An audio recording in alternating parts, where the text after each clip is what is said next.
TYBA paper 22માં આપણે વસ્તી નીતિની કેટલીક બાબતોની ચર્ચાઓ કરી હતી. એ પછીનો એ યુનિટમાં ટોપિક નંબર 2 કૌટુંબિક સ્વાસ્થ્ય અને પ્રજનનક્ષમ સ્વાસ્થ્ય એની આપણે કેટલીક બાબતોની અહીંયા ચર્ચાઓ કરવાની છે. એમાં પહેલી બાબત છે કૌટુંબિક સ્વાસ્થ્ય.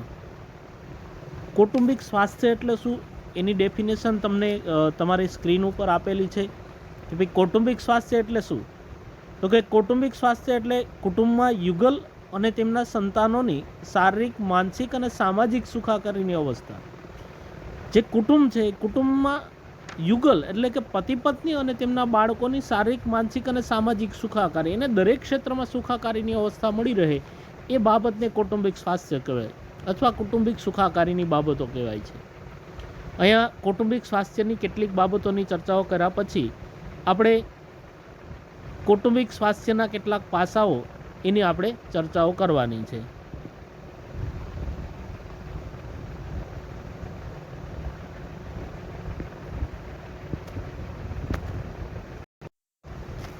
તો કૌટુંબિક સ્વાસ્થ્યના પાસા એમાં પહેલી બાબત છે જાતીય શિક્ષણ. તો એમાં શું કીધું કે જાતીય વૃત્તિ માનવ જીવનમાં મહત્વનું સ્થાન ધરાવે છે. દરેક પુરુષ અને સ્ત્રીના જીવન વિકાસમાં અને કૌટુંબિક સ્વાસ્થ્ય તથા કુટુંબ જીવનની સ્થિતિમાં જાતિ વૃત્તિની યોગ્ય અભિવ્યક્તિ અગત્યનો ભાગ ભજવે છે. માનવીની જાતિવૃત્તિ સાથે સંકળાયેલા વૈજ્ઞાનિક જ્ઞાતે જાતિ શિક્ષણ કહેવાય છે. યોગ્ય ઉંમરે વ્યક્તિને જાતિ શિક્ષણ આપવાની બાબતને જરૂરી માનવામાં આવે છે. વ્યક્તિઓમાં તેની કિશોર વયે ઉદ્ભવતી અને યુવા વયે અભિવ્યક્તિ જંગતી જાતિવૃત્તિ સાથે સંકળાયેલી સમસ્યાઓને પહોંચી વળી શકે એ રીતે તેમની તૈયાર કરવા માટે જરૂરી બનતા વૈજ્ઞાનિક શિક્ષણને જાતિ શિક્ષણ કહેવાય છે. વ્યક્તિઓ તેમની જાતિ લાગણીઓ સાથે યોગ્ય અનુકૂલન સાધી શકે એવા શિક્ષણને જાતીય શિક્ષણ કહેવાય છે. એની પહેલી બાબત છે કે જાતીય શિક્ષણ. આપણે જોઈએ છે કે માનવ સમુદાય અને માનવ સમુદાયમાં જે જન્મ મૃત્યુની જે બાબતો છે એ જન્મ મૃત્યુની બાબત ક્યાંક ને ક્યાંક જન્મની બાબત છે જાતીય જીવન બાબત સાથે જોડાયેલી છે. અહીંયા કીધું છે કે જાતીય વૃત્તિ છે માનવ જીવનનું મહત્વનું સ્થાન ધરાવે છે. દરેક વ્યક્તિઓ છે વ્યક્તિઓ માટે જાતીય જીવન છે એ મહત્વની બાબત છે. દરેક પુરુષ અને સ્ત્રીના જીવનમાં અને કૌટુંબિક સ્વાસ્થ્ય તથા કુટુંબ જીવનની સ્થિરતામાં જાતીય વૃત્તિ યોગ્ય અભિવ્યક્તિનો અગત્યનો ભાગ ભજવે છે. જાતીય જીવન છે એ વ્યક્તિના જીવનમાં મહત્વનું માધ્યમ છે. સ્ત્રી હોય પુરુષ હોય દરેકના જીવનમાં છે જાતીય જીવન એ મહત્વનું સ્થાન ધરાવે છે, અગત્યનો ભાગ ભજવે છે. માનવીની જાતિવૃત્તિ સાથે સંકળાયેલા વૈજ્ઞાનિક જ્ઞાનને જાતીય શિક્ષણ કહેવાય છે. જાતીય જીવન સાથે જાતીય વૃત્તિ સાથે સંકળાયેલું જે જ્ઞાન છે વૈજ્ઞાનિક જ્ઞાન એટલે કે એને યોગ્ય પદ્ધતિસર રીતના જ્ઞાન આપવાની જે પદ્ધતિ છે એ પદ્ધતિને વૈજ્ઞાનિક જ્ઞાનને જાતીય શિક્ષણ તરીકે ઓળખવામાં આવે છે. મતલબ કે યોગ્ય પદ્ધતિસર અને વૈજ્ઞાનિક જ્ઞાન જો એમને જાતીય જીવનનું આપવામાં આવે તો આવા જ્ઞાનને જાતીય શિક્ષણ તરીકે ઓળખી શકાય છે. યોગ્ય ઉંમરે વ્યક્તિને જાતીય શિક્ષણ આપવાની બાબતને જરૂરી માનવામાં આવે છે. સમય મુજબ વ્યક્તિની જે પ્રમાણે ઉંમર આગળ વધતી જાય છે એ પ્રમાણે એમને જાતીય શિક્ષણ છે એ આપવું મહત્ત્વનું છે, જેથી કરી અને એમના જીવનમાં કંઈક ખરાબ બાબતો છે એ ઊભી ન થઈ શકે. વ્યક્તિઓમાં તેની કિશોરાવસ્થાની સમયગાળાએ મતલબ કે વ્યક્તિ છે કિશોરાવસ્થાએ જ્યારે પહોંચે ત્યારે અને યુવા વયે અભિવ્યક્તિ જંગતી જે જાતિવૃત્તિ સાથે સંકળાયેલી સમસ્યાઓને પહોંચી વળી શકે એ રીતે તેમને તૈયાર કરવા માટે જરૂરી બનતા વૈજ્ઞાનિક શિક્ષણને જાતીય શિક્ષણ કહેવાય છે. અત્યારે વિશ્વના ઘણા દેશો એવા છે કે ત્યાં એ લોકોએ પોતાના શિક્ષણ વ્યવસ્થામાં અથવા પોતાના જે સિલેબસની જે કક્ષાઓ છે એ કક્ષાઓમાં ક્યાંક ને ક્યાંક કિશોરાવસ્થા યુવા અવસ્થાઓના બાળકો છે એ બાળકો માટે જાતીય શિક્ષણ માટેના પણ કેટલાક પાઠ અથવા જાતીય શિક્ષણ માટેનો પણ કેટલીક બાબતો છે એમને આપવામાં આવે છે કે જેથી કરી અને એ બાળક અથવા એ કિશોર વ્યક્તિ છે એ બાબત અંગે અથવા યુવા અવસ્થામાં પહોંચેલ વ્યક્તિ છે એ બાબત અંગે જાગૃત થાય અને પોતાનું જીવન છે યોગ્ય સુખાકારી તરફ લઈ જઈ શકે. અહીંયા કીધું છે કે વ્યક્તિઓ તેમની જાતીય લાગણીઓ સાથે યોગ્ય અનુકૂલન સાધી શકે એવા શિક્ષણને જાતીય શિક્ષણ કહેવાય છે. જાતીય લાગણીઓ એમના મનમાં ઊભી થતી, એમના જીવનમાં ઊભી થતી અથવા એમના શરીરમાં ઊભી થતી જે કેટલીક જાતીય લાગણીઓ છે એની સાથે યોગ્ય અનુકૂલન સાથે સમય મુજબ જે દરેક બાબતો સાથે એ અનુકૂલન સાધી શકે તો એવા શિક્ષણને જાતીય શિક્ષણ તરીકે ઓળખી શકાય છે. એ પછી બીજો ટોપિક છે કુટુંબ નિયોજન. કુટુંબ નિયોજન અંગેનું જ્ઞાન. તો એમાં શું કીધું કે કુટુંબ નિયોજન એટલે કુટુંબનું હેતુપૂર્વક અને બુદ્ધિપૂર્વક આયોજન કરવું. ગર્ભાધાન નિયંત્રણથી કોઈ કુદરતી કે કૃત્રિમ પદ્ધતિ જેવી કે સંયમ, આધુનિક ગર્ભનિરોધક સાધનોનો ઉપયોગ કરીને આયોજનપૂર્વક જરૂર હોય તે પ્રમાણે બાળકોની સંખ્યા મર્યાદિત કરવી તથા માતા અને બાળકના આરોગ્યનો વિચાર કરીને બાળકોના જન્મ વચ્ચે અમુક અંતર જાળવવાની વૃત્તિને કુટુંબ નિયોજન કહેવાય છે. કુટુંબ નિયોજનમાં કુટુંબના સ્વાસ્થ્ય અને સુખમાં વૃદ્ધિ થાય તેવા વાતાવરણનું સર્જન કરવાનો ખ્યાલ રહેલો છે. બીજી બાબત છે કુટુંબ નિયોજન. તો અહીંયા શું કીધું કે કુટુંબ નિયોજન એટલે કેવી બાબત? તો કે કુટુંબનું હેતુપૂર્વક અને બુદ્ધિપૂર્વકનું આયોજન કરવું. કુટુંબની રચના એવી રીતના કરવી કે યોગ્ય હોઈ શકે. કુટુંબમાં શું કહે કે હેતુપૂર્વક કુટુંબનો હેતુ સિદ્ધ થાય, બુદ્ધિપૂર્વક આયોજન કરી અને કુટુંબ નિયોજન કરવું જોઈએ. અહીંયા કીધું છે કે ગર્ભાધાન નિયંત્રણની કોઈ કુદરતી કે કૃત્રિમ પદ્ધતિનો ઉપયોગ કરી અને આયોજનપૂર્વક હોય તે પ્રમાણે બાળકોની સંખ્યા મર્યાદિત કરવી. આપણે જોઈએ છીએ કે આજે આપણો દેશ વિશ્વમાં વસ્તીની દ્રષ્ટિએ ખૂબ આગળ વધતો જાય છે. તો વસ્તી વધારો છે એને ક્યાંક ને ક્યાંક મર્યાદિત કરવા માટે કુટુંબ નિયોજનની બાબત છે એ ખૂબ જ અગત્યની છે. અને યોજનાબદ્ધ એવી યોજનાઓ કરી આજે શિક્ષણનો આધુનિકતાનો સમયગાળો છે તો એ સમયગાળામાં કુટુંબને એવી રીતના આયોજિત કરવું જોઈએ, એવી રીતના નિયોજિત કરવું જોઈએ કે જેથીને યોગ્ય બાળકોની સંખ્યા રહે અને કુટુંબ છે એ કુટુંબ જીવન છે એ જળવાઈ રહે. અહીંયા કીધું છે કે બાળકોની સંખ્યા મર્યાદિત કરવી તથા માતા અને બાળકના આરોગ્યનો વિચાર કરીને બાળકોના જન્મ વચ્ચે અમુક અંતર જાળવવાની પ્રવૃત્તિને કુટુંબ નિયોજન કહેવાય છે. અહીંયા કીધું કે બાળકોની સંખ્યા મર્યાદિત રાખવી એ ઉપરાંત માતા અને બાળક છે એના આરોગ્યનો વિચાર કરીને એની યોગ્ય આરોગ્ય જાળવીને બે બાળકો વચ્ચેના જે જન્મની બાબત છે એ જન્મનો સમયગાળો છે યોગ્ય જાળવી અને જાળવવાની જે પ્રવૃત્તિ છે એ પ્રવૃત્તિને કુટુંબ નિયોજન કહેવાય છે.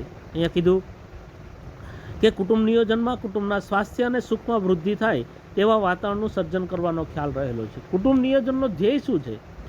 તો કે કુટુંબનું સ્વાસ્થ્ય અને કુટુંબની સુખાકારી બંનેમાં વૃદ્ધિ થાય એવું વાતાવરણ સર્જવું એ કુટુંબ નિયોજનનો મહત્વનો ભાગ છે. અહીંયા કીધું છે કે પરિણીત યુગલ આયોજનપૂર્વક બાળકોના જન્મ વચ્ચે ગાળો રાખી પ્રજનન પર નિયંત્રણ મૂકે અને કુટુંબમાં બાળકોની સંખ્યા મર્યાદિત રાખે તેમજ બિનજરૂરી કે વધારાના બાળકોના જન્મને અટકાવે એ બાબત કુટુંબ નિયોજનનો અભિપ્રેત છે. હમણાં જે આપણે ચર્ચાઓ કરી એ મુજબ ખાસ કરીને કુટુંબ નિયોજનનો મુખ્ય ધ્યેય કે જે વધતી જતી વસ્તી છે વસ્તીને નિયંત્રિત કરવી. અને અહીંયા કીધું કે પરિણીત યુગલો છે એને એ બાબત અંગે શિક્ષણ આપીને એ બાબત અંગે જાગૃત કરીને બે બાળકો વચ્ચેના જે જન્મનો ગાળો છે એ ગાળો યોગ્ય જાળવી અને મર્યાદિત બાળકો રાખે. શું કહે કે અહીંયા કીધું છે મુજબ કે બાળકોના જે વધારે બાળકોના જન્મ છે એને અટકાવે એ બાબત કુટુંબ નિયોજન માટે મહત્ત્વની બાબત છે. પરંતુ અહીંયા કીધું છે કે પણ તેની સાથોસાથ કુટુંબ નિયોજનમાં કુટુંબના કલ્યાણનો ખ્યાલ પણ રહેલો છે. કુટુંબની જાળવણી, કુટુંબના કલ્યાણની બાબત છે એ બાબત પણ મહત્ત્વની છે. અહીંયા એક બાબત આપેલી છે કે ઓછા બાળકો હોય તો મા બાપ તેના આરોગ્ય, ભરણપોષણ, ખોરાક, શિક્ષણ વગેરે જરૂરિયાતો તરફ વધુ ધ્યાન આપી શકે અને તે પૂર્ણ કરી શકે. જો માતા પિતા છે, આપણે જોઈએ છે કે દરેક માતા પિતા છે પોતાના બાળકોને યોગ્ય શિક્ષણ આપવા પ્રયત્ન કરતા હોય છે. એમને ખાવા પીવાની બાબતો, રહેઠાણની બાબતો, દરેક બાબતો છે એ યોગ્ય આપવા માટે પ્રયત્ન કરતા હોય છે. તો કુટુંબમાં છે એ ઓછા બાળકો હોય તો માતા પિતા છે એ પોતાના દરેક બાળકો છે બાળકોને યોગ્ય શિક્ષણ આપી શકે, એને રહેઠાણ માટેની ભરણપોષણ, શિક્ષણ, અન્ય બાબતો છે એ બાબતો યોગ્ય રીતે આપી શકે. તો આમ શું કહે કે કુટુંબ નિયોજન અંગેનું જ્ઞાન છે એ પણ પ્રસરાવવું જોઈએ, એનો પણ યોગ્ય માહિતી આપવી જોઈએ. એ પછી આગળની બાબત છે ખોરાક અને પોષણ. તો એમાં શું કીધું કે સ્વાસ્થ્યનો આધાર પોષણ પર રહેલો છે અને પોષણ માટે વ્યક્તિએ જરૂરી પ્રમાણમાં ખોરાક મેળવવો જોઈએ. ખોરાકી વસ્તુમાં રહેલા તત્વોમાંથી માણસને જીવવા માટે, રોગમુક્ત રહેવા માટે તથા શ્રમ કાર્ય કરવા માટે શક્તિ અને સ્વાસ્થ્યતા મળી રહે છે. અહીંયા કીધું કે વ્યક્તિનો સ્વાસ્થ્ય છે કોના ઉપર આધારિત છે? તો કે પોષણ ઉપર આધારિત છે. અને પોષણ માટે વ્યક્તિએ યોગ્ય પ્રમાણમાં ખોરાક મેળવવો જોઈએ. આપણે ઘણી વખત જાણીએ છીએ, વારંવાર ન્યૂઝમાં અને અન્ય જગ્યાએ જોઈએ છે કે ભારતમાં કેટલાય બાળકો છે કુપોષણને લીધે છે મૃત્યુ પામે છે. યોગ્ય પ્રમાણમાં એમને ખોરાક નથી મળતો, એનું પોષણ નથી થતું, તો એ પોષણમાં છે એ મળી રહે, એને લીધે સ્વાસ્થ્ય સારું રહે છે. અને પોષણ માટે વ્યક્તિને યોગ્ય પ્રમાણમાં ખોરાક મળી રહે એ મહત્ત્વનું છે. અહીંયા કીધું છે કે ખોરાકી વસ્તુમાં રહેલા તત્વોમાંથી માણસને જીવવા માટે, રોગમુક્ત રહેવા માટે તથા શ્રમ કાર્ય કરવા માટે શક્તિ અને સ્વાસ્થ્યતા મળી રહે છે. વ્યક્તિ જે ખોરાક લે છે એ ખોરાકમાંથી એવા તત્વો મળે છે કે જેથી કરીને માણસને જીવવા માટે, રોગમુક્ત રહેવા માટે, શ્રમ કાર્ય કરવા માટે અને શક્તિ અને સ્વાસ્થ્ય મેળવવા માટે શું કહે કે યોગ્ય ખોરાક મળવો જરૂરી છે. સામાન્ય રીતે પુરુષને દૈનિક 2400 કેલરી અને સ્ત્રીને 2300 કેલરી મળી રહે તેવો ખોરાક મળવો જોઈએ. હંમેશા એ યોગ્ય પોષણક્ષમ ખોરાક કોને કહેવાય? તો કે એક દિવસ દરમિયાન માણસ એટલે કે પુરુષને દૈનિક 2400 કેલરી અને સ્ત્રીને 2300 કેલરી મળી રહે તેવો ખોરાક મળે તો એ પોષણક્ષમ ખોરાક છે એવું કહી શકીએ છીએ. ભારતમાં સરેરાશ વ્યક્તિને આવશ્યક કેલરી મળી રહે તેનો સમતોલ ખોરાક મળતો નથી. આપણી જે પરિસ્થિતિ છે, આપણા દેશની જે પરિસ્થિતિ છે, એમાં ઘણા લોકો એવા છે કે એમને દૈનિક જે કેલરીની જરૂર છે એટલી કેલરી મળી રહે એવો ખોરાક મળી રહેતો નથી. દુબે નોંધે છે તેમ સરેરાશ ભારતવાસી પ્રતિદિન 1970 કેલરી મળે એટલો ખોરાક ઉપલબ્ધ બને છે. આપણા દેશમાં જે ખોરાકની બાબતો છે, અહીંયા દુબે એવું કહે છે કે ભારત દેશના લોકો છે એમને પ્રતિદિન 1970 કેલરી મળે એટલો ખોરાક છે એ ભારતમાં મળી રહે છે. લગભગ 20% લોકોને 1700 કેલરી ખોરાક મળે છે, 50% લોકોને 1700 થી 2300 સુધીની કેલરી ખોરાક મળે છે અને બાકીના 30% લોકોને 2300 થી 2400 કેલરી યુક્ત મળે છે. અહીંયા એક આંકડો આપેલો છે કે ભાઈ ભારતમાં લગભગ 20% લોકો એવા છે કે જેમને 1700 કેલરી યુક્ત ખોરાક મળે છે. બાકીના અહીંયા કીધું છે કે 50% લોકો એવા છે કે જેને 1700 થી 2300 સુધીની કેલરી મળે છે અને બાકીના 30% લોકો જે છે કે જેમને 2300 થી 2400 કેલરી યુક્ત ખોરાક મળે છે.